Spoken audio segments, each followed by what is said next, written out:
Bien, como les comentaba en esta clase número 3, lo que vamos a centrar nuestra atención tiene que ver con la idea central. Esta famosa idea central que va a ser clave en entender el mensaje del autor del texto. ¿Qué es lo que quiso decir? Y el que va a encaminar nuestro sermón o nuestra predicación.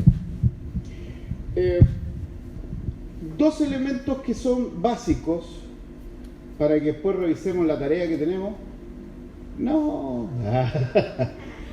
Para ver si hicieron la tarea. No. Dos elementos básicos de la predicación expositiva. O elementos distintivos, llamémoslo así. Más que básicos. Distintivos. ¿Cuáles son las dos características que diferencian la predicación expositiva? ¿Cuáles serían esas dos características? Puede ser más, pero yo me voy a quedar solo con dos. ¿Ya? ¿Cuál podrían ser?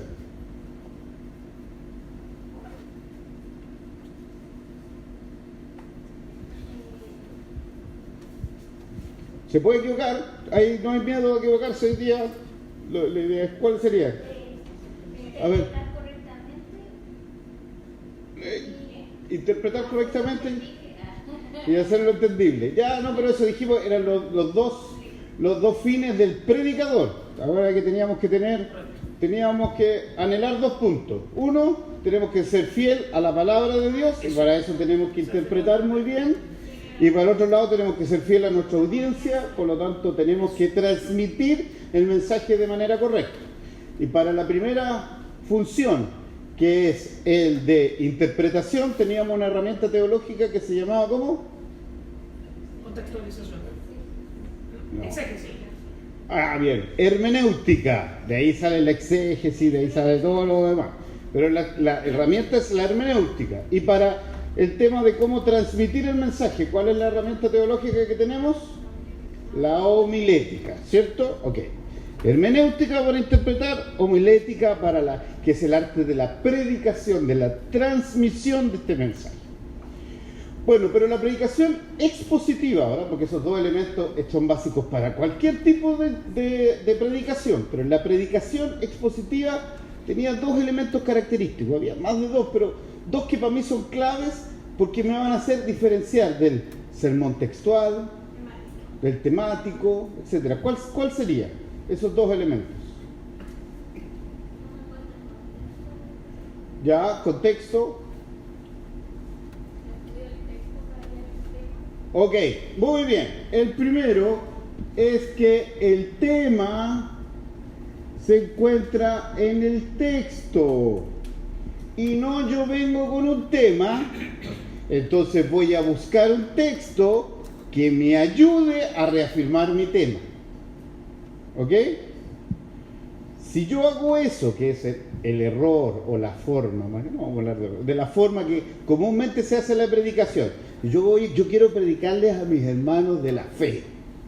Por lo tanto, voy a buscar un pasaje de la fe y me voy a Hebreos 11. Ya.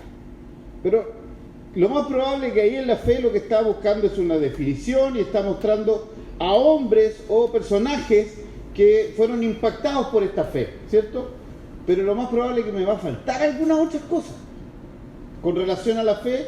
Entonces el texto ya no me es suficiente, entonces yo le empiezo a agregar cosas al texto, que es que la predicación expositiva no quiere, porque aquí el tema sale del texto. Yo leo la Sagrada Escritura, leo el capítulo y aquí está el tema. No es al revés, ¿ya? ¿Y cuál sería una segunda distinción del sermón expositivo? Excelente, mi hermano, que es aplicable. La aplicación. O sea, no hay predicación expositiva si yo no aplico lo que le estoy hablando a mis hermanos para sus vidas. ¿Ya? Esos dos elementos. Entonces, veamos un poco la tarea. ¿Cuál era la tarea que teníamos que hacer? Eran dos, por si acaso. Una era ver un video. ¿Lo vieron, no? ¿Lo vieron en el The Paper? ¿Lo vieron, no? 6 minutos, hermano. 6 minutos con 47 segundos. ¿Ya? ¿Lo pudieron ver? ¿Sí? ¿Qué le llamó la atención ahí de esa predicación? No, más que una predicación, habla de lo que es la predicación expositiva de Piper. Algo que lo leyera, que lo viera y digo, oh, ¿qué elemento le agregaría o qué le llamó la atención? A ver, ¿lo vio? ¿Quién lo vio? Ya. ¿Qué te llamó la atención, Luis, de eso?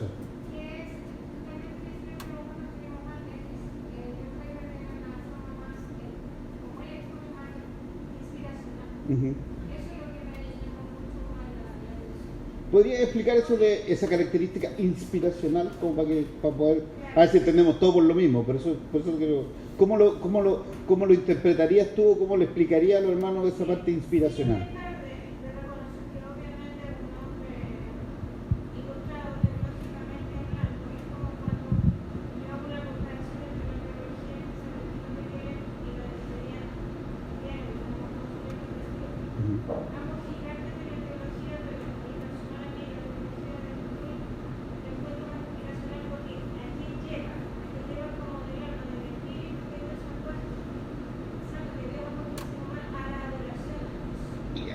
Estamos entendiendo lo mismo entonces. ¿Qué más les llamó la atención de lo que escucharon? Fueron 6 minutos, yo lo escucho cada 2 días, lo estoy escuchando ese video. Porque me cambió la perspectiva y yo creo que a lo mejor, no sé si a usted le pasó lo mismo, pero antes de que yo hable, ¿alguien más quiere comentar algo del video que le llamó la atención? ¿No? ¿No? ¿Por ahí? Bueno, les comento que me llamó la atención a mí cuando dijo, nosotros decimos vamos a adorar al Señor y adorar al Señor es la alabanza, es la oración, se termina la adoración y vamos a la lectura de la palabra de Dios y al sermón. Para Piper dice, no, la forma de adoración es la predicación. O sea, yo adoro a Dios predicando. Y para mí realmente era como un término, y de hecho hay en algunas congregaciones, algunas denominaciones, en donde ustedes ven un gran espectáculo inicial de música y después se para esto y ya vamos. Le voy a contar una anécdota que me pasó a mí, la vi en directo, por eso la puedo contar. Una vez fui a una iglesia en Santiago, no tenía ninguna cerca donde estaba de la iglesia nuestra, y la típica que empiezo a escuchar, esta alabanza la conozco, ya, y me metí. Y claro, y entró un culto que fue como ir a un recital. Fueron como 45 minutos de alabanza y con todo por mano, así como y ya como entretenido por un presbiteriano, llegar ahí era como wow, y como estar en el estadio, y yo ahí en medio, cosa que no podía hacer aquí en la iglesia en ese momento. Y de repente pararon la música y todos se volvieron a sentar. Y un hermano dice, hermano, les recuerdo que tenemos completo de atrás para la venta, así que los que quieran, por mientras el pastor se prepara para la dedicación, pueden ir a comprar completo y todo lo cuestión. Y yo quedé así helado, que todos fueron completos, se sentaron a escuchar la predicación, moviéndose un completito. Wow, quedé así como de una pieza. Como que es distinto, como que aquí ya se acabó la adoración, ahora vamos a escuchar. Para ver, la mejor forma de adoración es una buena predicación. O sea, cuando tú realizas una buena predicación, estás adorando a Dios con todo tu ser. Y por eso es que Él es tan apasionado, por supuesto. Ahí me hizo todo, porque él no solo se preocupa de preparar un sermón, sino que pone todo el espíritu que Dios ha puesto en Él para transmitirlo. Por eso es que un predicador tiene que, para completar la fidelidad a su audiencia, es que tiene que poner todo lo que Dios ha puesto en su corazón y transmitirlo. Si usted viera las fotos antiguas de Knox, de Hus o de Calvino, inclusive todo, se va a encontrar con predicadores que están encima del púlpito. Así es como predican. Ese era su lugar de batalla, el púlpito. De ahí ellos generaban todo el fervor con respecto al resto. Entonces, veámoslo también en eso. Entonces, estos dos conceptos. Vamos a la segunda tarea que teníamos. La primera era bastante pasiva, teníamos que ver un video. Pero la segunda era escoger un texto tratar de ponerle como título a esto y unos 3 puntos, ¿cierto? ¿Alguien se atreve a comentarnos qué es lo que hizo? Ya. Ya, hermana Javi. Texto, nombre y el punteo que hizo. Estamos claros que nos podemos equivocar porque lo peor que pasa, o sea, sería increíble que no nos equivocáramos, pero bueno. Sí, denle no. Amós 5, ¿Ya? en el 13 al 15 dice: vivimos en tiempos tan corruptos que la gente prudente prefiere callar. Busquen lo bueno y no lo malo, y vivirán. Así el Señor, el Dios de los ejércitos, estará con ustedes como dicen que está. Aborrezcan el mal, amen el bien. En los tribunales impartan justicia. Tal vez entonces el Señor y Dios de los ejércitos tendrá piedad del remanente de Cristo. Ya, ok. Estamos claros. ¿Amós cuánto era, perdón? Amós 5, 5, del 13 al 15. Ya, ¿qué título le iba a poner a usted? ¿Qué título? que puse ¿Ya? en dirección a Dios. En dirección a Dios. ¿Ya? ¿Ok? Eso es lo que es su título, ¿cierto? Ya. ¿Y cuáles serían los 3 puntos o 2 puntos? Le puse hablemos el bien. ¿Ya? El segundo punto, ¿Ya? busquemos el bien. Muy bien. Y el tercer punto, amemos el bien. Fíjense a Muy bien. Ok, ¿están estos 3 puntos? ¿Sí? Yo no he hecho un estudio del pasaje porque lo acabo de escuchar de ti. ¿Qué veo? Veo que el tema sale del texto, ¿cierto? De lo que acabo de leer. No es que tú estabas buscando un tema, cómo Dios dirige, cómo me dirijo a Dios, ¿cierto? O cómo en dirección a Dios. Pero los 3 puntos a mí me hacen mucho sentido. El título me queda un poco ambiguo. ¿Ah? Porque en dirección a Dios, o sea, ¿quién va? ¿Nosotros nos dirigimos a Dios? ¿Dios dirige nuestra vida? ¿Cómo nos acercamos? ¿Qué es lo que tratas de decir ahí? Es que yo como tema principal ¿Sí? rescaté como arrepentirse y cambiar de conducta. ¿Ya? ¿No? Porque si nosotros leemos, Amós es cortito, si lo leemos entero, ahí uno puede ver como el contexto de que Ya. Israel estaba como... Ok, pero si tú te vas a arrepentimiento y volver, ¿cierto? Sí, Aquí estos 3 puntos se dan. O sea, a mí me parece que lo que es arrepentimiento es lo que habla Amós completo, ¿cierto? Pero en este capítulo, en el capítulo 5, ¿qué es lo que está tratando de entregar? Por eso ahora nos podemos equivocar, porque hoy día vamos a aprender eso. Hoy día vamos a hacer las preguntas para buscar ese tema central. La pregunta es, ¿qué quiso decir? ¿Qué es lo que lo quiere comunicar el profeta acá? ¿Qué es lo que quiere comunicar? Por lo que yo leo, hablemos el bien, busquemos el bien y amemos el bien. Entonces, podría ser la conducta que agrada a Dios. ¿Me entiendes? Ay, ya me pareció, porque si vamos a predicar hoy día este sermón, la conducta que agrada a Dios. Yo me quedo, porque quiero saber eso, ¿me entiendes?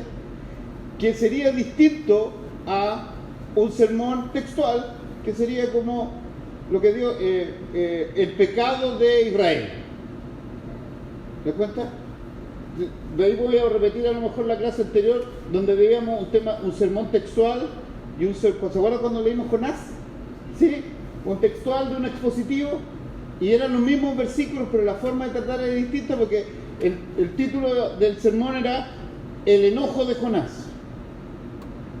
Si yo pongo ese título, ¿quién se enojó? Jonás. ¿Qué me interesa a mí que Jonás se enojó? A mí me da lo mismo. Pero cuando en la predicación expositiva el título ya no es el enojo de Jonás, sino enojándonos con Dios, digo, yo me he enojado con Dios. ¿Me das cuenta?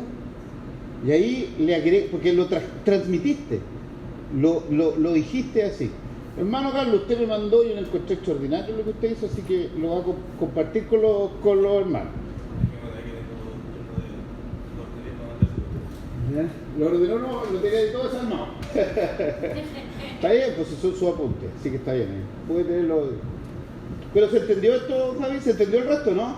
Te cuenta que esto apunta al tero. Hablemos el bien. Nosotros debemos hablar el bien. Busquemos el bien. Amemos el bien. Pero el título como que no me deja claro para dónde voy. ¿Qué? Entonces, claro, entonces para allá voy. Para allá va el mensaje. Porque esto es lo que el texto dice. ¿Ya? Esto es lo que el texto dice. ¿Sí? Ya, Carlito, vamos. Ya, yo trabajé en Santiago Santiago 1 del 2 al 18. 1, ya. O usa un versículo clave, no sé cómo queda. Creo que todo tiene conexión. Dale nomás. Dice, hermanos míos, considérense muy dichosos cuando estén pasando por diversas pruebas. Bien saben que cuando su fe es puesta a prueba, produce paciencia, pero procuren que la paciencia complete su obra para que sean perfectos y cabales sin que les falte nada. Si alguno de ustedes requiere de sabiduría, pídasela a Dios y Él se la dará, pues Dios se la da a todos en abundancia y sin hacer ningún reproche. Pero tiene que pedir con fe y sin dudar nada, porque el que duda es como las olas del mar que el viento agita y lleva de un lado a otro.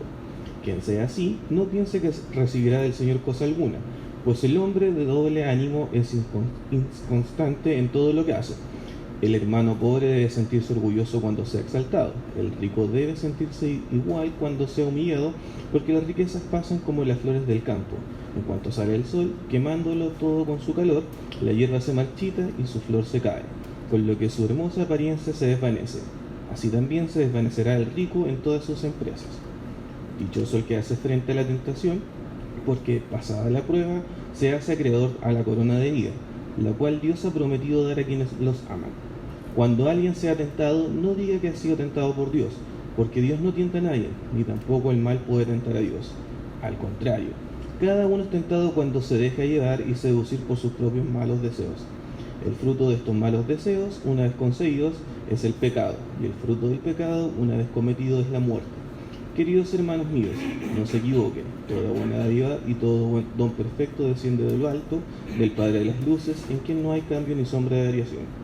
Él, por su propia voluntad, nos hizo nacer por medio de la palabra de verdad, para que seamos los primeros frutos de su creación. ¿Cuál era la cita de nuevo, Carlos, por favor? De Santiago 1, del 2 al 18. ¿Cuál es el título que le pusiste tú? Es una pregunta, dice, ¿qué hacer en la prueba de la tentación? ¿Qué hacer? En la prueba de la tentación. Ya. Y de aquí extraje dos puntos principales que son, bueno, el centro en realidad es pedir sabiduría a Dios, de donde nacen dos puntos que son la prueba y la tentación. Pedir sabiduría a Dios. Sí. Y de aquí nacen dos puntos, que era Son la prueba y las tentaciones. la prueba y la tentación. Excelente. Y ahí después ya ramificaste. Y ahí cada uno fue que la prueba, pero viene de Dios, por la tentación no proviene de Dios. ¿Te das cuenta de así? Uno va generando. Muy bien, aquí quizás esto habría que refinarlo para que sea un poco más enganche. ¿Qué hacer en la prueba de la tentación? ¿Cómo obtengo sabiduría de Dios? Cuando enfrento la prueba, o cuando enfrento la tentación, ya puedo estar juntos. Y lo van viendo. Porque si lo trajiste porque, ¿cómo? Porque va a ser una. Me hiciste la pregunta. Me hiciste con otra pregunta, por lo tanto, ahora, tu desarrollo es en base a las respuestas que haces. ¿Cierto? Cuando tú partes con una pregunta, el desarrollo tiene que ser la respuesta, porque no, si no al final tu sermón va a ser pura pregunta, si no llegaste a ninguna conclusión. ¿Cierto? Muy bien, excelente. ¿Se entiende o no? Es más o menos ese concepto. Ahora vamos a ver algunas herramientas que me permitan sacar la idea central. Ojo que la idea central no es el tema. ¿Ok? No es igual al tema. Por eso vamos a tener que darle una vueltecita más. Mi hermano Pablo me va a ayudar moviendo esto para allá. Si me ayuda y comenzamos con la clase del día de hoy. Siempre yo voy a comenzar con un repaso de las cosas anteriores, una forma pedagógica nomás. No digan, pero si esto ya lo vimos, no, es con su qué, ¿ya? ¿Recuerdan qué es lo que era la predicación positiva?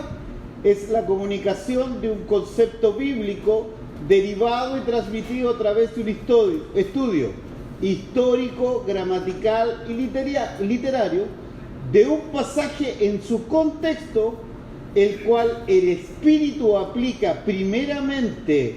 Hermano querido, si el pasaje, el texto, el Espíritu Santo no lo ha trabajado en tu vida, no lo prediques, porque va a parecer muy extraño. Eso no quiere decir que si hay algo que tú no has vivido, no lo puedas predicar. Estoy diciendo que el Espíritu Santo primero tiene que obrar en tu vida, ¿ok? Tú tienes que bueno, sí, voy a decir sentir, después voy a explicar, porque pero esto no es sentimiento, pastor, estamos claros. Pero tienes que vivir el peso de ese pasaje en tu vida. Sentir el peso de ese pasaje. Es como cuando tú recibes una nota y tienes que transmitirle a Pablo, es que echaron a robar a tu casa. Y no puedo decirle, echaron a robar. No, tengo que sentir eso para poder transmitir. ¿Ok? Que el Espíritu aplica primeramente a la personalidad y experiencia del predicador y a través de él a sus oyentes. ¿Ok? Peso. Llega a ti. Eso es. Las características de la predicación: el pasaje bíblico controla el mensaje. No le ponga ni le quite. ¿Cierto? Lo que se predica es un concepto bíblico. Ahí está el mensaje, en el texto, en la Biblia, la Sagrada Escritura. ¿Se acuerdan? 2 de Timoteo, predica ¿qué? Los temas que a ti te parezcan importantes en la iglesia. ¿Qué tienes que predicar? La palabra de Dios. Eso es lo que predicamos. La comunicación se basa en un estudio serio del texto bíblico. Para yo poder hacer esta predicación, tengo que hacer un estudio serio del texto bíblico. ¿Ya? Y aquí muchos de nosotros hemos caído en la tentación de preparar el sermón el día antes o el ratito antes. Y ahí es donde empiezan a haber problemas. El predicador es sujeto del estudio. Entendemos el sujeto que esto va a pasar por la experiencia del predicador. El concepto bíblico predicado debe ser de impacto en los oyentes. Tiene que ser el impacto en mi hermano. Si usted puede estar hablando del Génesis. Quiero impactar el Génesis. Muchas cosas para impactar el Génesis en tu vida. Claro. Número, que pero el número. El libro de números, el libro de números. Pero hay algo ahí detrás. Una verdad bíblica, si no, no estaría ahí, ¿cierto? Hay algo que Dios quiere transmitir, por algo está ahí. El predicador es un agente comunicador que solo va a decir lo que el texto dice. Los más viejitos nos debemos acordar, sábado gigante, que siempre llegaba un cartero y que la carta, le decía toda la carta al que llegaba, porque se las leía todo. ¿Ya? Pero no le ponía ni le sacaba. Es eso. Eso es lo que usted tiene que hacer. Nada más que eso. Ok, vamos a la idea central. Ya Pablo, tranquilo, ahí va. En todo caso, yo ya lo traje para que lo podamos comunicar y lo podamos subir la clase ya en PDF para que usted la tenga. La idea central. ¿Qué es esta famosa idea central del texto? Yo voy a ir un poco más lento porque lo voy a repetir de varias formas y en varias diapos posteriores. La idea central es un elemento de inestimable valor y de suprema necesidad en la predicación. Esto tiene que estar en su mente cuando usted predica. Y para eso es invaluable el contexto de lo que yo voy a predicar. ¿Recuerda cuando vimos lo que pasaba con 1 Corintios 13? Nosotros siempre pensábamos que era la preeminencia del amor, que bonito es el amor, que el amor y el amor y el amor. Y después terminamos haciendo matrimonio y predicando 1 Corintios 13 y todo, no tenía nada que ver con eso, ¿cierto? ¿Ok? Sin idea central no puede haber ni sermón ni mensaje. ¿qué voy a hacer? Voy a pasar a la predicación impresionista. ¿Se acuerdan de la predicación impresionista? La que agarraba de todo un poco, que hablaba de la fe, después de la salvación, después de la segunda venida de Jesucristo, dábamos una vuelta por la resurrección, volvíamos a la creación y terminábamos hablando de la predestinación. Súper lindo el mensaje, pero no tenía ni pies ni cabeza, porque no tiene una idea central. Sin idea central no hay control. ¿Te acuerdan? Un tren, por mucha fuerza que tenga, por mucha velocidad que tenga, tiene que ir por un riel. Si no, un desastre. ¿Ya? Sin idea central, el predicador dirá lo que desee y no lo que el texto dice, ¿cierto? Si yo no tengo una idea central, voy a decir lo que quiero. ¿A quién me va a decir algo? Sí, soy yo el que vengo con la propuesta. ¿Ya? Sigamos. ¿Qué es esto? Es un concepto completo, compuesto de un sujeto, un verbo y un predicado. Olvídense de castellano ya. Esto tiene un concepto teológico detrás. ¿Ya? Entonces, una idea central siempre va a tener un sujeto, un verbo y un predicado. ¿Qué significa eso? Es un concepto completo, no es una palabra o una frase. El juez, eso no es una idea central, ¿cierto? No es el tema del mensaje, porque el contexto me da en la idea central, y yo de esa idea central voy a tomar un tema, pero ese tema no puede ir en contra de la idea central. ¿Se entiende o no? ¿Sí? Yo no puedo decir ya, voy a hablar de la salvación por gracia. ¿Ok? Y en esta predicación voy a hablar de la importancia de las obras. Algo no concuerda, ¿cierto? O es por gracia o es por obra. ¿Ya? Algo no me hace coherencia. Se compone de un sujeto y un predicado. ¿Qué es el sujeto? Es el tema de lo que habla el predicador, y el predicado es el complemento, lo que se dice acerca del tema. ¿Sí? Por lo tanto, la idea central va a hablar del tema y de lo que se dice acerca del tema. Romanos capítulo 2. ¿Qué dice Romanos 2? Que el hombre no se puede justificar así. No puede decir yo nunca supe, ¿cierto? Porque Romanos 2, ¿qué dice? Que Él es inexcusable, porque toda la creación habla de Dios, ¿cierto? Pero Romanos 2 no está aislado. ¿Qué habla Romanos 1? ¿Y qué habla Romanos 3? Entonces yo tengo que entender el contexto. El mensaje ahí, o la idea central, es que el hombre es un pecador y sin Cristo no hay salvación. Romanos 2 habla de que el hombre es inexcusable. Pero en Romanos 2 yo no encuentro a Cristo todavía. Solo lo encuentro en Romanos 2 porque Romanos 2 dice que toda la creación me dice que hay Dios, pero en ninguna parte me apunta de que soy pecador y de que necesito un Salvador. ¿Sí? ¿Ok? Eso es. Vamos a ir avanzando, vamos a terminar hasta con un taller hoy. ¿Qué más dice? Es la idea fundamental o primaria del pasaje bíblico, la esencia de lo que el escritor desea comunicar a su audiencia. Juan 3:16, ¿qué dice? ¿De qué está hablando Juan 3:16? Un versículo archisabido, ¿cierto?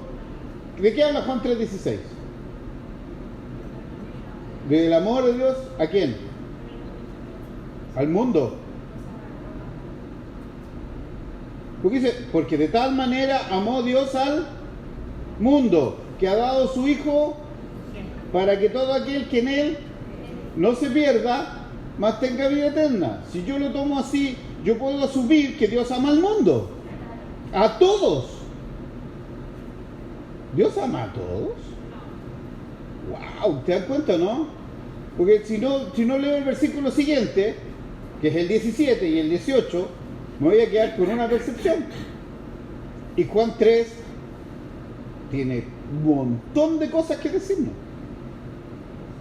Desde la mujer, de todos estos temas. Entonces, es la idea fundamental o primaria del pasaje bíblico, la esencia de lo que el escritor desea comunicar a su audiencia. Pueden haber muchas ideas en un pasaje, pero una servirá de foco, eje u órbita. En un pasaje pueden tocarse varios temas, pero siempre hay un hilo conductor detrás de todo. Y esa es la idea central. Debe ser la que sobresale del pasaje, no la idea del predicador. Y aquí es donde yo tengo que, cuando yo leo un pasaje, tengo que sacar todo lo que yo creo que sé de ese pasaje.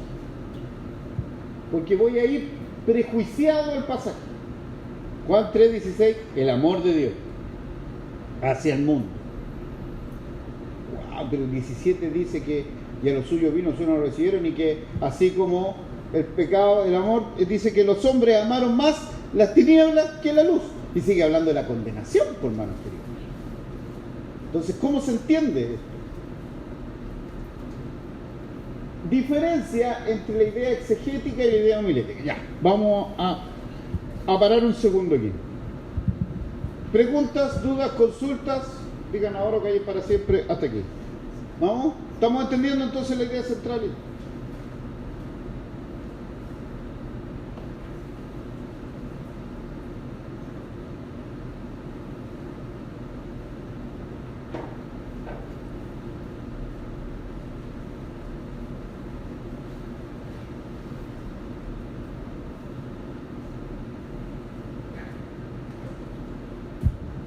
¿Alguien me podría definir qué entiende por exégesis?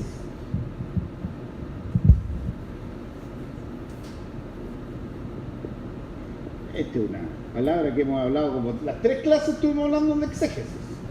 ¿Qué entiende usted por exégesis? ¿Ya? Interpretación correcta. ¿Ya? ¿Alguien más? Estudio profundo. ¿Ya? La extracción de una idea, parte del texto. La extracción de una idea, de una verdad bíblica. O sea, todo lo que ustedes me han definido son partes de la exégesis.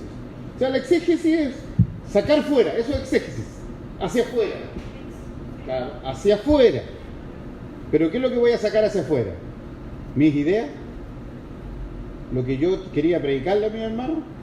¿O lo que está en el texto? La verdad que está en el texto. Pero usted predica la exégesis, o la exégesis te va a ayudar a poder sacar el mensaje que vas a transmitir. Por eso es que existen 2 elementos: la exégesis, la idea exegética, y la idea homilética. ¿Ya? Una va a agarrar el texto. La idea exegética lo que va a hacer es agarrar el texto y desmenuzarlo. Agarramos el texto que leímos, lo estudiamos muchas veces, vemos las palabras que se repiten, vemos si está en otra parte también este tema, vemos cuál es el concepto que está tratando de hablar, lo desarmo, busco qué dijo, cómo lo dijo, a quién lo dijo, en qué tiempo lo dijo, pero yo no voy a predicar eso. Eso es la idea homilética. ¿Qué es lo que yo voy a transmitir? La exégesis me va a llegar a la verdad bíblica, y esa verdad bíblica es la que yo voy a transmitir. ¿Me alcanzan a entender esa diferencia? Voy a avanzar un poquito más en el texto y puede estar. ¿Sí? La idea exegética es el concepto, ¿verdad?, que surge del pasaje bíblico después de un estudio exegético del mismo. Desmenucé. Ya, ¿dónde estaba esto? Juan 3:16, por ejemplo. En el Evangelio según San Juan. ¿Quién era Juan? ¿A quién lo escribió? ¿Cómo escribe Juan? ¿Cómo relata los hechos? ¿Qué está hablando en el capítulo 3? ¿Qué está hablando en el capítulo 2? ¿Qué va a seguir hablando en el 4? ¿Dónde está? ¿En qué situación? ¿Cierto? Esta verdad se enuncia en términos de un tema o sujeto o de un complemento predicado. Si yo tengo el tema y tengo el predicado, tengo la idea central. ¿Se acuerdan? Da a conocer lo que el escritor quiso comunicar a sus oyentes o lectores. Entonces, la idea homilética es la idea exegética enunciada en términos pertinentes al contexto, a la situación actual del predicador y sus oyentes. Es la idea predicable. Si yo entiendo una verdad bíblica, lo llegué a esa verdad, ¿cómo la transmito ahora? Para que sea aplicable a mi audiencia hoy día. ¿Cierto? ¿Cómo? Y venía Jesús y tomó 3 panes y 5 peces. No sé cuántos panes eran y cuántos peces, se me olvidaron, se me cruzaron los números. Pero usted lo va a buscar en su Biblia y va a ver aquí. 5 panes y 2 peces, ya. Le vamos a creer a la leche. Pero, ¿quién va a comer panes y peces hoy día? ¿Cómo transmito una verdad bíblica en ese elemento? Y alguien fue y encontró un tesoro y vendió todo lo que tenía para comprar el terreno donde estaba el tesoro. Son ideas demasiado vagas para nosotros. Sí, pero la idea homilética es cómo tú lo vas a transmitir. Después viene cómo yo hago para que esa idea homilética, que ya tengo claro que está en la verdad del texto, la voy a transmitir de manera inductiva, de manera narrativa, etcétera, etcétera. ¿Ya? Esto es la idea predicable. Con la exégesis, yo desmenucé el texto. Lo traje en su contexto, vi los elementos históricos, gramaticales, literarios. Wow, armé mi idea. Esto es lo que... la profundidad del texto. Y ahora, ¿cómo lo entrego? ¿Cómo lo hago entendible a mi audiencia? Y ahí aparece la idea homilética. ¿Sí? Vamos a ver si después con importancia de la idea central. Responde a la naturaleza propia de la comunicación. ¿Por qué? Porque la mente humana desea tener ideas completas, ¿o no? ¿O usted quiere que le cuenten cosas, pedazos de cosas? Usted necesita la idea completa. ¿Cómo digo? Un juez. Y uno empieza, si yo te dejo así, todo empieza, debe ser el juez que se suicidó ahora, que era de Rancagua y todo. Y empezaba a ver, ¿o qué juez será? ¿Estará hablando del Señor cuando venga como juez? No, pero habla la idea completa. La comunicación escrita se hace en base de ideas. ¿Ya? ¿Qué otra cosa más? Responde a la naturaleza de la Biblia como la comunicación de Dios hacia el hombre. ¿Dios le entregó ideas vagas? ¿Le entregó pedazos de cosas en la Biblia? ¿O es una idea central que se transmite de distintas formas en la Sagrada Escritura? ¿O es un crucigrama esto, una sopa de letras en la Biblia? Que yo empiezo a unir del Génesis a Apocalipsis. Y cuando ya llego al Apocalipsis, ahí me quedó completa la película. ¿Es así? ¿O la Biblia es un todo de comienzo a fin? La Biblia es un libro de principios y de verdades eternas. Eternas, no ha cambiado, hermanos amados. La Biblia sigue teniendo la misma importancia y vitalidad hoy día como la tuvo en los tiempos de nuestro Señor Jesucristo, de los profetas. ¿Cuáles son los beneficios de esta idea central? Primero, da unidad al mensaje. Si yo no tengo una idea central, lo más probable es que me vaya por la rama. En cambio, la idea central me dice, para allá negrito, allá vas, allá vas, allá vas. No, es que, hoy esta parte le gustó a los hermanos, todos se rieron en esto y parece que por aquí va la mano. No, tu idea central es la que te manda.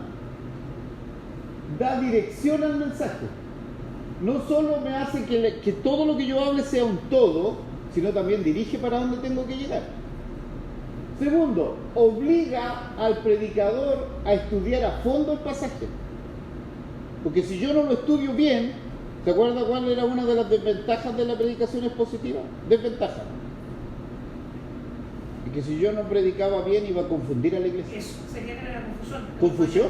Si yo no estudio el texto bien, voy a confundir a la iglesia.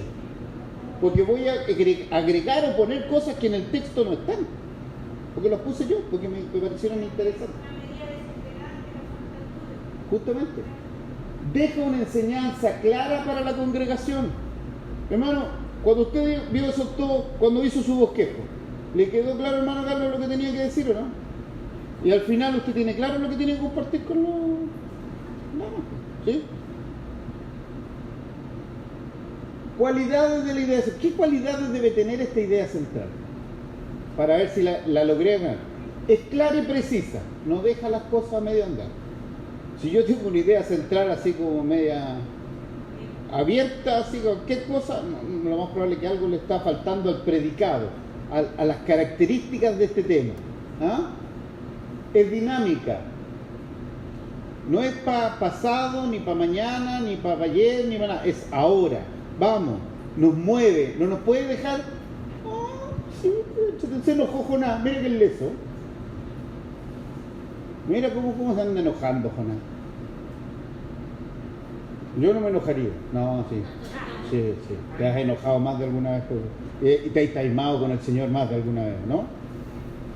Es veraz, por supuesto, porque está en el texto. ¿Qué más? Es pertinente.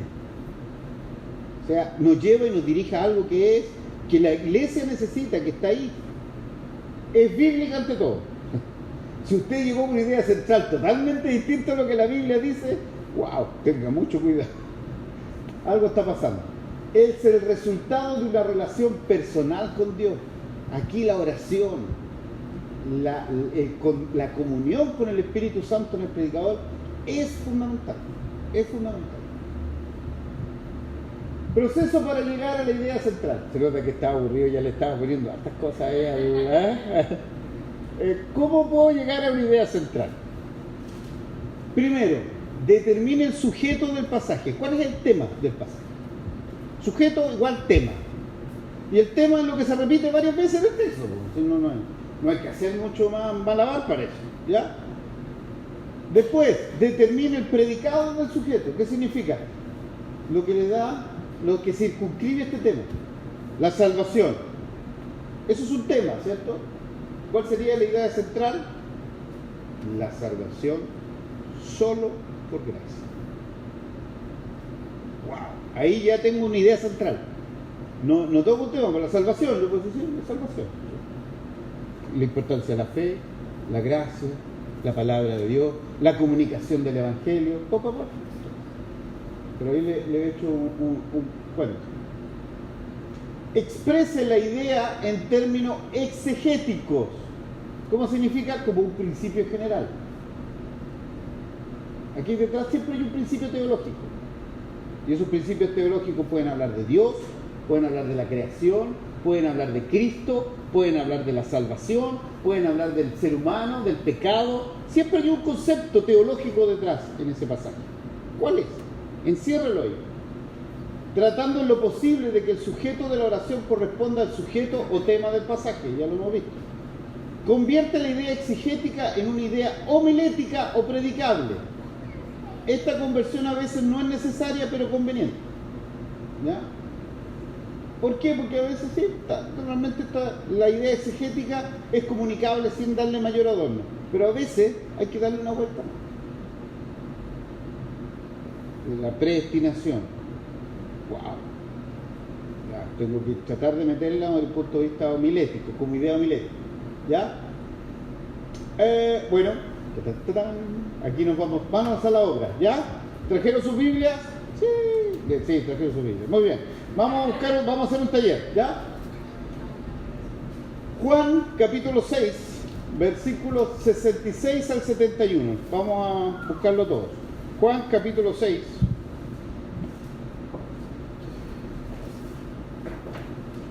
¿Sí? Juan capítulo 6, versículo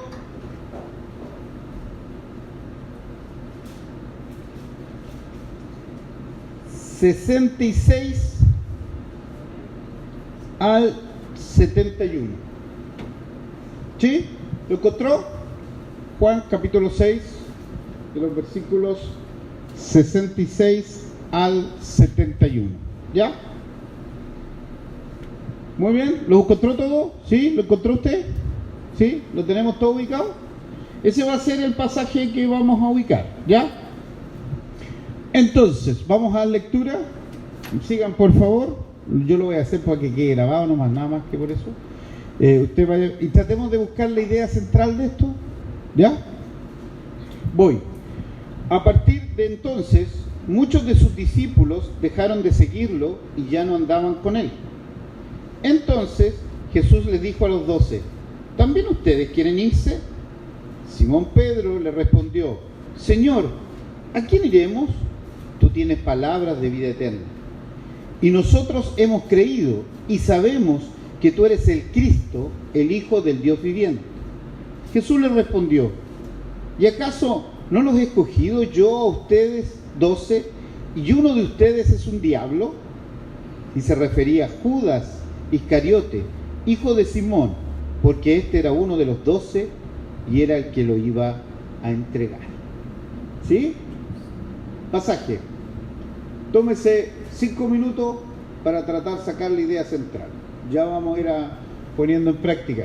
Ve ahí qué es lo que hay, marque, tome nota y vea ese tema. ¿Ya?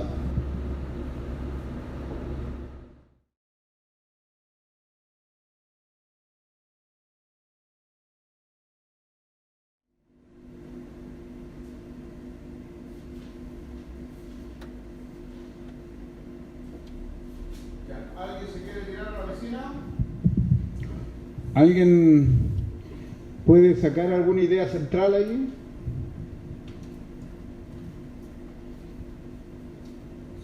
Sin miedo, sin vergüenza. Ya, a ver, Javi, vamos, tírese nomás.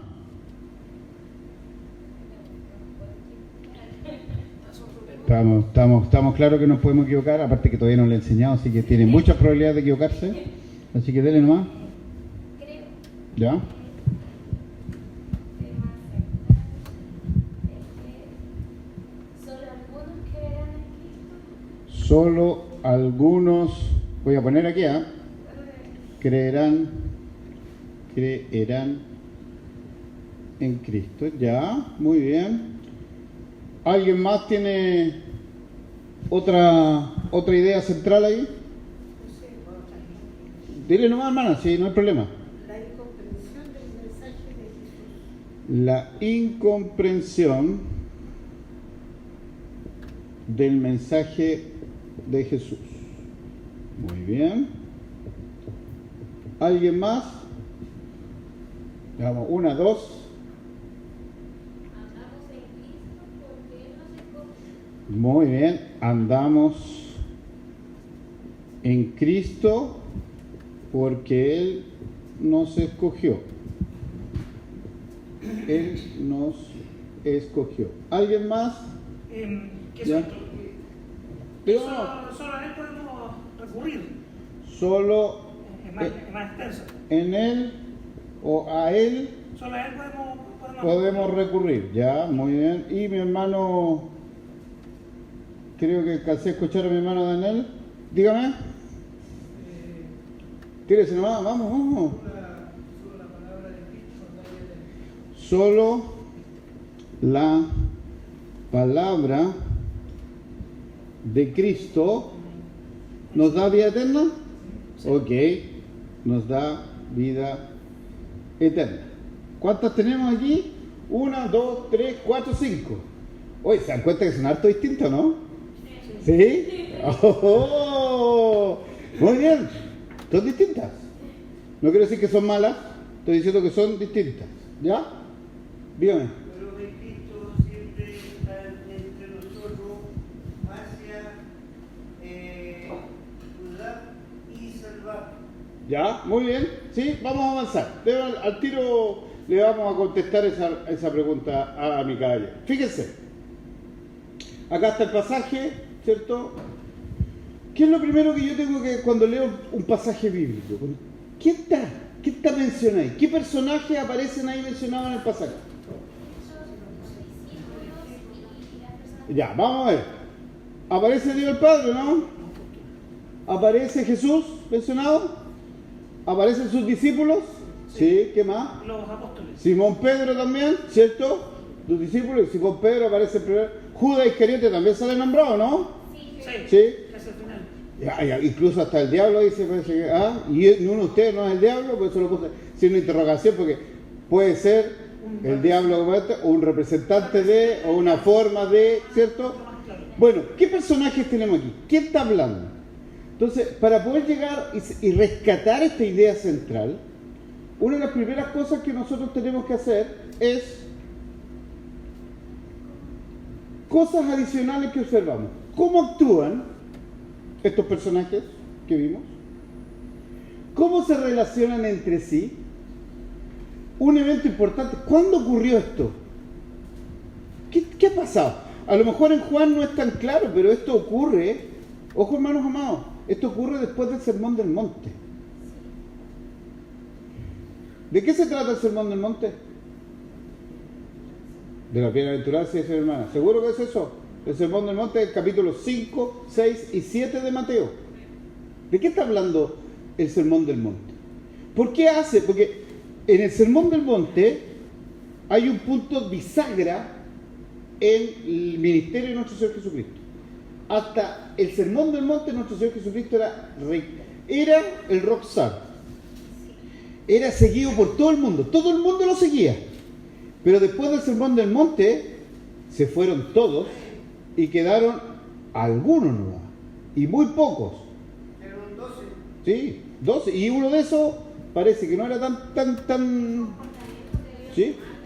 El Sermón del Monte es justamente, son los criterios éticos que Dios pide a sus discípulos. Por eso es que luego terminó esto, y todos los que dijeron, ¿sabes que esto es duro? Esta palabra es muy dura, yo hasta aquí nomás llego. Yo me gustaba Jesús cuando alimentaba a la multitud, me gustaba el Jesús que sanaba, me gustaba el Jesús que le decía a los fariseos que eran unos hipócritas, pero cuando me dice a mí no me gustó. ¿Ya? Entonces, ¿cuándo ocurrió este evento? Fíjense el primer versículo. ¿Alguien lo puede leer? El primer versículo del texto. ¿Cuál era? El 66. ¿Qué dice? Ya, bien fuerte. Dale, no. Ya, dígalo, no, hermano. Entonces muchos de sus discípulos volvieron atrás y ya no andaban con él. Y desde entonces, ok, ¿cuál es entonces? Para saber por qué pasó.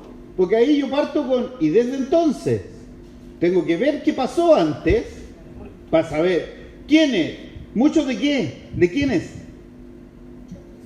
Muchos de sus discípulos. Ni siquiera habla de los seguidores, de simpatizantes, ¿verdad? Discípulos. De sus discípulos. O sea, Jesús tenía más discípulos que 12. Sí. Los que estudiaban con él. Con los apóstoles, claro. Entonces dice, no olvide, siempre es necesario recurrir al principio del contexto, lo que detalla el pasaje. Por ejemplo, al principio del capítulo 6 de Juan, en los versículos 24 a 25, se menciona que esto ocurrió en Capernaum, cerca del mar de Tiberias o de Galilea. Contexto, ¿dónde fue? En ese lugar. ¿Qué más dice? En el versículo 59 se cita la sinagoga de Capernaum. Correcto. ¿Sí? Cada elemento nos ayuda en la interpretación. Él no estaba haciendo un sermón a la gente, no estaba haciendo una campaña de evangelismo. Él le estaba enseñando ¿a quién? A sus discípulos, a sus estudiantes, a aquellos que le seguían. Aquellos que le seguían, aquellos que habían escuchado y habían escuchado del Señor Jesucristo y habían escuchado y simpatizado con las enseñanzas de Jesucristo. A Él le está predicando.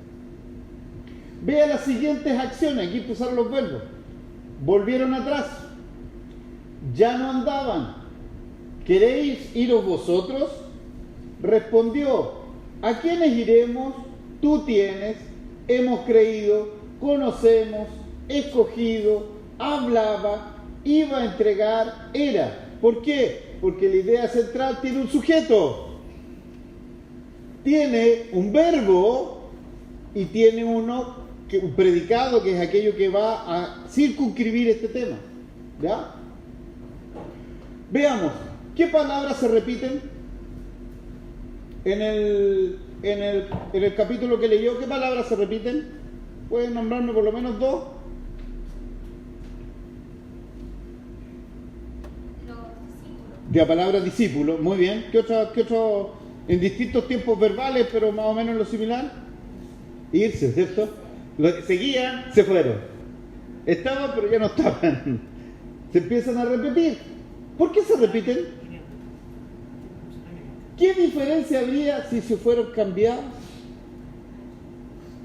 Porque eso es lo que te va a entregar potencia. Si no se hubiesen ido, ¿qué hubiese pasado? ¿Qué diferencia hubiese pasado?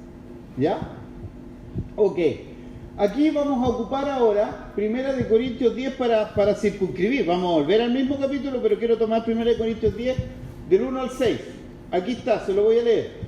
El pasaje dice: porque no quiero, hermanos, que ignoréis que nuestros padres todos estuvieron bajo la nube y todos pasaron el mar, y todos en Moisés fueron bautizados en la nube y el mar, y todos comieron el mismo alimento espiritual, y todos bebieron de una misma bebida espiritual, porque bebían de la roca espiritual que los seguía, y la roca era Cristo. Pero de los demás de ellos no se agradó Dios, por lo cual quedaron postrados en el desierto. Mas estas cosas sucedieron como ejemplo para nosotros, para que no codiciemos cosas malas como ellos codiciaron. ¿Ya? La idea o tema central, ¿cuál es? ¿Se dan cuenta que tiene que ver que hay palabras que se repiten varias veces? Que yo las he puesto en negrita ahí, y todos, y todos, y todos, y todos, pero eso significa que todos se salvaron. Pero de los demás de ellos no se agradó Dios. Ahí se encuentra la idea central. Ah, muy bien. Bingo. No todo el que me dice Señor, Señor, entrará en el reino de los cielos. Vamos a volver acá. Conceptos claves. Ninguno puede venir a mí. Volvieron atrás y ya no estaban con él. Estos son conceptos que leemos ahí. ¿Quieres iros vosotros? ¿A quién iremos? Tú tienes palabras de vida eterna. Esto es básico, fuerte. Tú eres el Cristo, otro elemento potente dentro de ese pasaje. Tengo que entender qué significa palabras de vida eterna, qué significa que Pedro haya puesto en Jesús, no lo ha tratado como tú eres nuestro maestro, tú eres nuestro profeta, tú eres nuestro líder. Le dijo: nosotros no sabemos que tú eres el Cristo. ¡Wow! Un judío que diga eso es repotente. Acá en la NBI ¿Sí? dice, y tú eres el santo de Dios. ¿Sí? Que ya es un concepto que en la época veterotestamentaria existía ya. Ahora, cuando veamos el contexto, fíjense acá. ¿Qué había pasado antes de esto? Jesús había hablado a los discípulos del pan de vida. ¿Se acuerdan? Que Él era el pan de vida. Versículo 25 en adelante. Muchos discípulos le buscaban por la comida que habían gustado. Jesús le había seguido hablando de la vida eterna en Él. ¿Cuál entonces era la verdadera razón para seguirle? ¿Por qué Jesús sigue hablando de la vida eterna? Y si usted lo asocia a Mateo capítulo 5, Sermón del Monte, donde hay un tremendo alimentación, ¿cierto? O sea, muchos de los que le seguían a Jesús, ¿por qué le seguían? Por los beneficios materiales. Muchos eran sanados, muchos eran libertados. Él le había dicho: bueno, ¿y él qué seguía transmitiendo? Yo soy el pan de vida. Y ellos se habían quedado con el pancito rico que habían comido. ¿Por qué siguen a Jesús? ¿Estaban los 12 dispuestos a seguir la posición asumida por la multitud de sus discípulos? Tenían que tomar una decisión. ¿Cuál sería? ¿Por qué nuestro Señor Jesús le dice: bueno, ¿y ustedes se quieren ir también? ¿Por qué? ¿Por qué lo hace? De mala gente, ¿no? En vez de haberlo aplaudido y decir: gracias, chiquillos, se quedaron conmigo, no se fueron ustedes tampoco. ¿Por qué los confronta?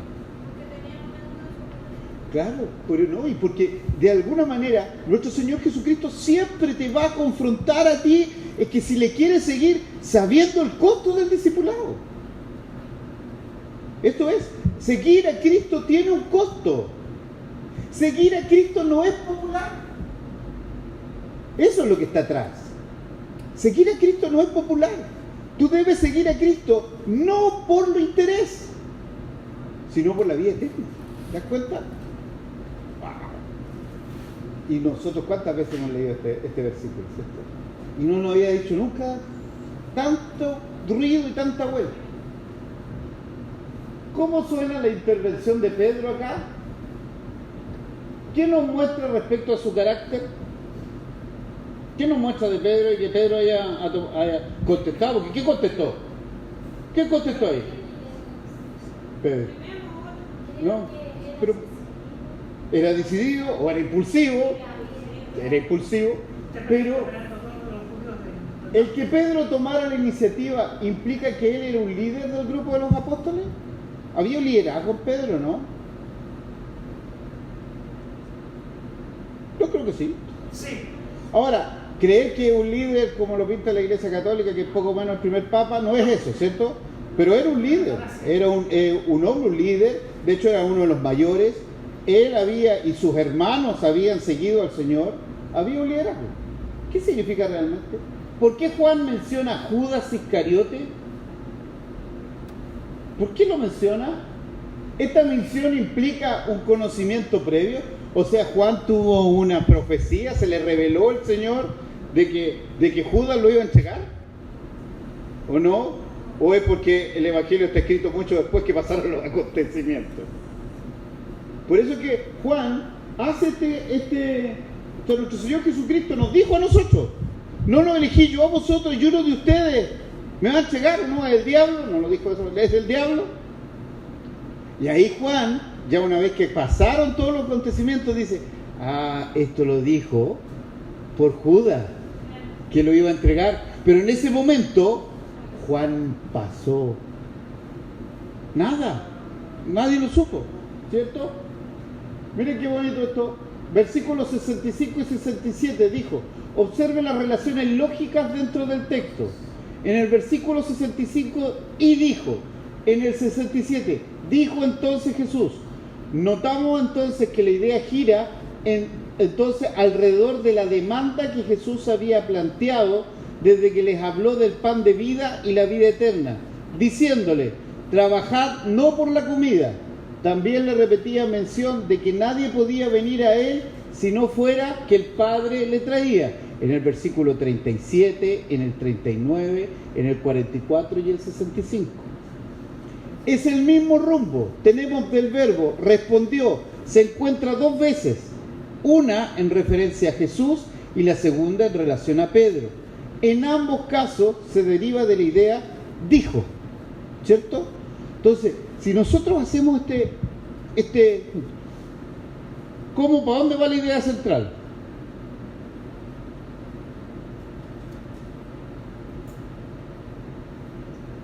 Tema. ¿Qué podríamos decir del tema?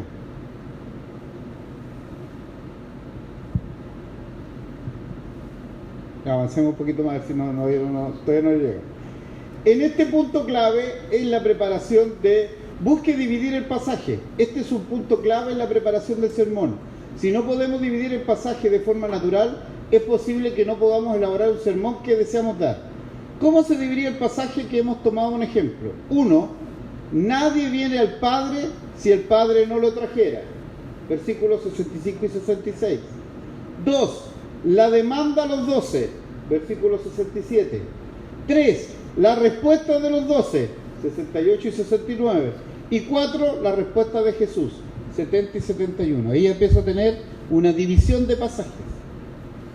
Y por lo tanto, uno ya podría decir que el tema parece que tiene que ver con el costo ¿por qué sigues a Jesús? ¿O no? ¿Podría ser un tema ese? ¿Por qué quieres? ¿Por qué le sigues? ¿Por lo que te da? ¿O porque Él es el Cristo? Eso mayoraría, digamos, a la consecución, al logro posterior del título. Y mucha gente se acerca a Jesús por los beneficios que Él da, pero solo pocos son los que se quedan porque Jesús es el Cristo. ¿Se entiende o no? Lo van siguiendo. Muchos vienen, y de hecho el mismo pastor que les dice, cuando uno llega a la iglesia, llega con distintas motivaciones, ¿o no?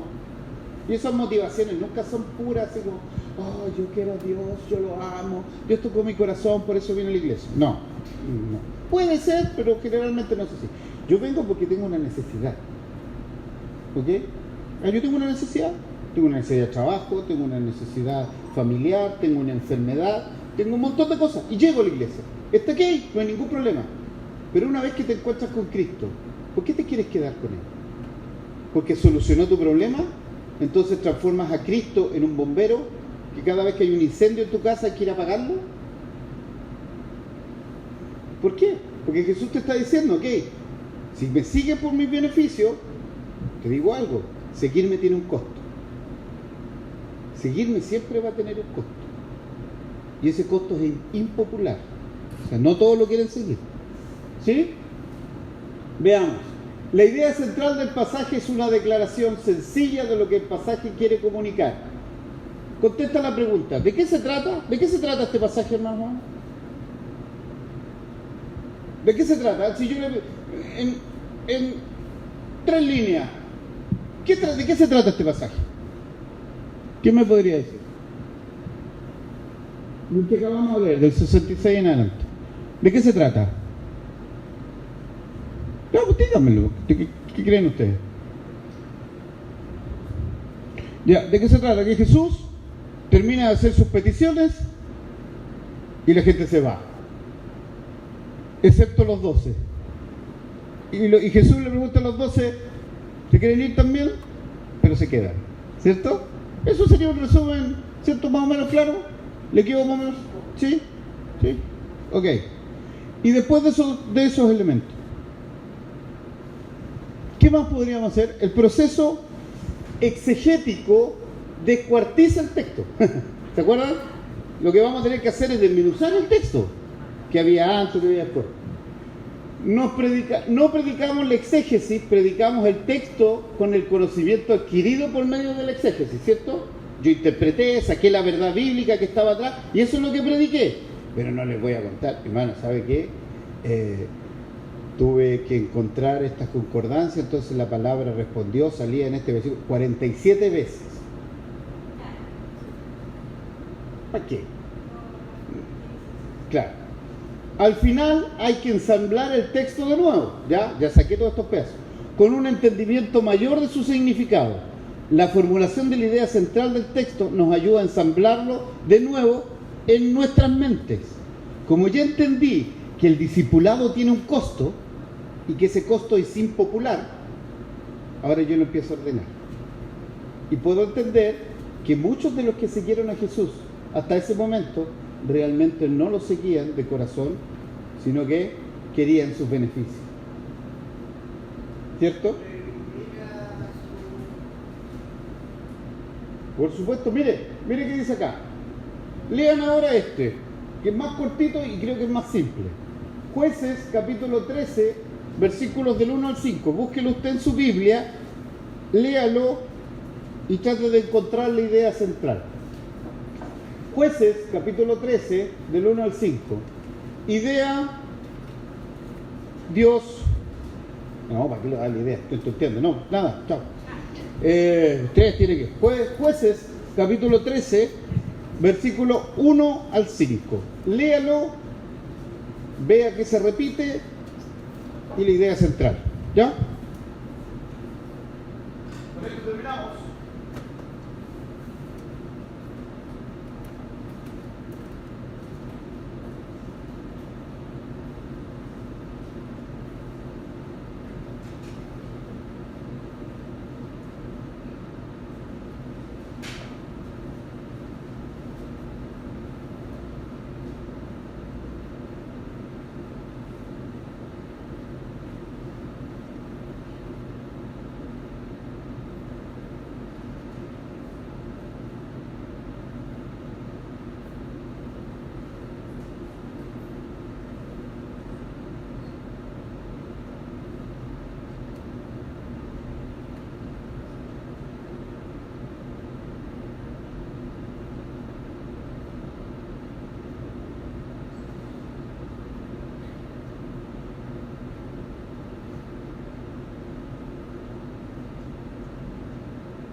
Jueces capítulo 13, de los versículos 1 al 5. Eso es lo que tenían que leer, ¿ya?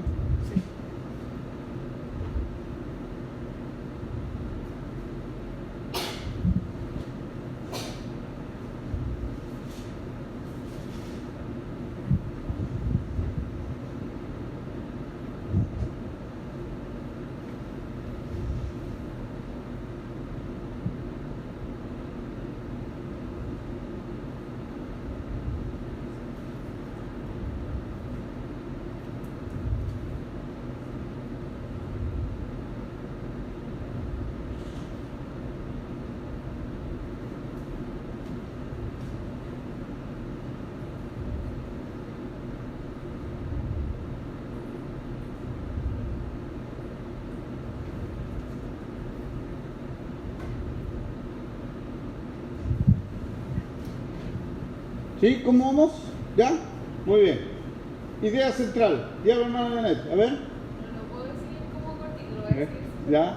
Pero está hablando obviamente de Sansón, ¿Sí? pero era un tipo de Cristo. El pueblo estaba siendo oprimido, el niño iba a ser consagrado y este niño consagrado y apartado, lo que iba a hacer, iba a salvar al pueblo.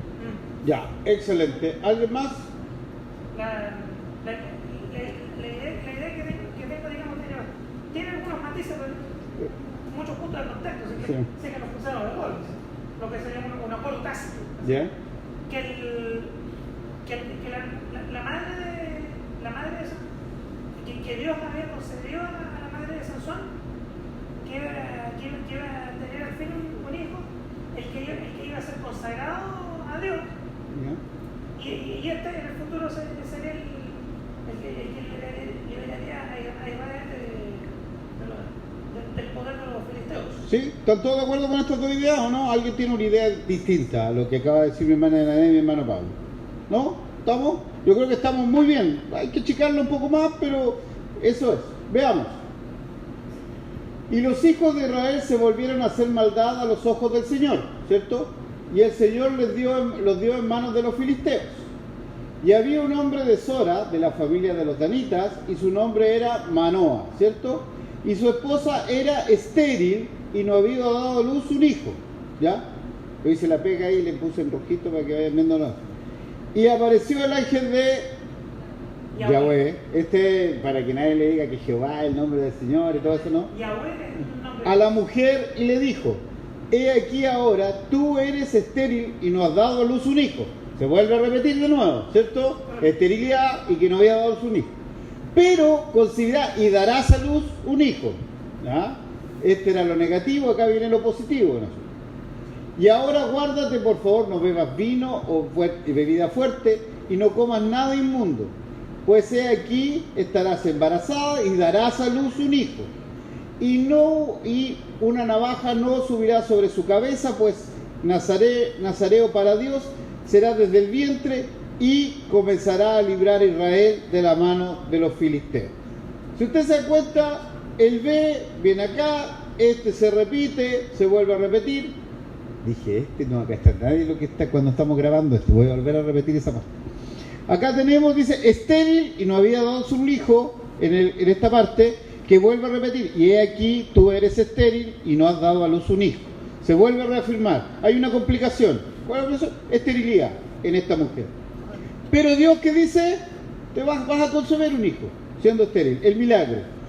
Recomendaciones para esta mujer, 2 recomendaciones. No bebas vino o bebida fuerte, ¿cierto? La traducción que usted leyó tendría otro pasaje, que esta es una traducción más bien liberal, digamos, no es liberal teológica, por favor. ¿Ya? Y no comas nada inmundo. O sea, esto tiene que ver con consagración, ¿cierto? Ese es el término que está buscando. Y no pongas navaja sobre su cabeza. En términos otros puntuales, más claros, no le cortes el pelo. Eso es lo que está. ¿Por qué? Porque va a haber una consagración. Él va a ser nazareo para Dios. Pero esto tiene un objetivo. ¿Cuál es el objetivo? Liberar de la mano de Dios la opresión. ¿Por qué? Porque aquí está la causa. ¿Cuál era la causa? El pecado, ¿cierto? Entonces, la idea central Dios dio un hijo al estéril para liberar a su pueblo de la opresión causada por sus pecados. Tran, tran. ¿Ve que pudieron? No anduvieron tan perdidos. Muy bien. Fue lo que había que acotar. ¿Ok? Muy bien. ¿Se entendió o no? ¿Llegamos a algunos elementos? Entonces, pega para usted. Trate de sacar la idea central del pasaje. Bueno, los que hicieron la pega anterior, busquen la idea central. ¿Ya? Lleguen a la idea central. Los que no me hicieron la pega anterior, que era buscar un pasaje, ponerle un título al sermón y después los subtemas, busquen la idea central. ¿Ya? Saquen la idea central. Eso es. Dudas, consultas, preguntas, solo una cosa más para que no me apague todavía el celular que estamos grabando la clase para subirla.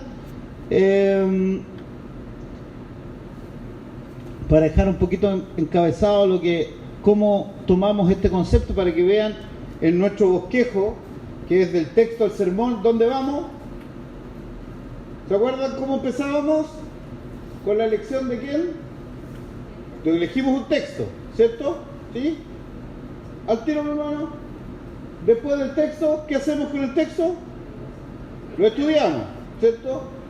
Y después del texto, ¿qué sacamos? La idea exegética, esta idea central. Después de esto, tenemos que llevar esta idea a la audiencia. ¿Y cuál es eso? ¿Cómo se llama eso? La idea homilética. O sea, la verdad bíblica que ya encontré en el texto, tengo que transmitirla. Y eso es exegético, homilético. Después, tengo un propósito. Tengo esta gran idea homilética, que después voy a ver el estilo del sermón que voy a usar, el esquema, cómo relleno el contorno, introducción y conclusión, y estamos. Nosotros estamos aquí, en este punto estamos. Ahora vamos a meternos un poco más en el propósito, que está la idea central, en la gran idea homilética, para después pasar a la introducción y conclusión. ¿Sí? Vamos en la mitad. Hasta aquí vamos bien, dijo el Pablo, la puerta del horno. No, vamos bien. Así que sigamos trabajando estos temas, sigamos viendo y analizando. ¿Consultas? ¿Preguntas de la clase? ¿No? ¿Algo que me quieran comentar? ¿No? ¿Discusión al margen? ¿Protestas y demás? ¿No? Ah, no hay video, solo se van a dedicar a esto. Tengo varios videos para mostrarle, pero no me ha resultado mucho el tema de video. ¿Sí? ¿Nos vamos a pasar en este trozo? No, usted va a escoger. Usted, Es otro, ya. la primera pega que teníamos era escoger un texto y colocar un título y 3 conceptos, ¿se acuerdan? El título del sermón y 3 conceptos. Bueno, ahora le vamos a agregar, vamos a poner el título de nuestro sermón, pero en vez de estos 3 conceptos vamos a poner la idea central. ¿Cuál es? Acuérdense que si escogió un texto, aunque sea un versículo, tiene que meterse en el contexto, si no, no va a sacar la idea central. ¿Ya? Y la traemos. ¿Vale? Como siempre, me pueden mandar, si quieren, un pimponeo, un feedback, todo lo que quieran. Los invito a ponerse en pie y vamos a terminar por una oración